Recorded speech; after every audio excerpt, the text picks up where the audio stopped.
For El Paso County residents living in the Park Vista neighborhood, northeast of Academy Boulevard and Austin Bluffs Parkway, the sights and sounds of heavy machinery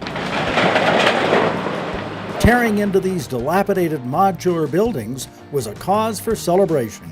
Over 2.5 years ago, we began receiving complaints with our code enforcement office in El Paso County and that the trailers were being illegally parked here. And so we began pursuing the legal process, going through civil court, following all the constitutional processes that we are required to go through whenever we look at trying to remediate property such as this. This is a private property owner that we had to chase to different states who changed corporation names multiple times.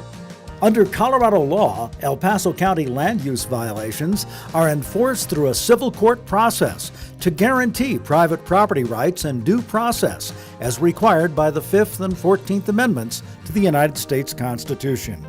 In this case, neighbors called county code enforcement to report that the 16 modular structures had just appeared one day on the residentially zoned property. Not only were the buildings an ugly nuisance to the neighborhood, they were also becoming a public safety problem.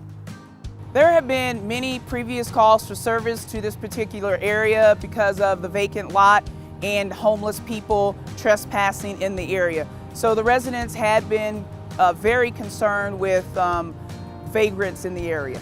When the property owners failed to comply with an October 2016 court order to remove the buildings and clean up the property, the county was granted an administrative warrant, giving it permission to go onto the property and clean it up. Once the process was pretty well underway and it became apparent that we weren't going to be able to serve the individuals that owned the property and we weren't going to be able to get them into compliance, that's really where my involvement came in. And that was with writing the statement of work to ensure that county specifications are met for our contractor on site, to ensure that we do everything that's possible to safely ensure the removal, the demolition and removal of the property once we were allowed to by the judge. So that includes things like ensuring that it had no asbestos, ensuring that we have the proper permits, the fencing, obviously, the safety, working with the sheriff's office to ensure that we're not going to hurt anybody, ensuring that people have the proper equipment, the proper PPE, and that we actually have those kind of environmental checks in place so that we don't do anything, we do no harm. On the day of demolition, sheriff's deputies made one final sweep of the buildings. As we were going through the property on Tuesday morning, we actually encountered one female and also another male in a different area. Obviously, these people were homeless, and I began talking with one of them, asking, what they had in terms of plans of future housing, and if they, had eaten and drank recently. And they explained to me, hey, yeah, we're good. People come out here sometimes, but the female told me that she couldn't remember the last time that she had a meal. So I just thought it was the right thing to do to go down the road, grab some food. I got some coffee and some breakfast stuff and brought it back down.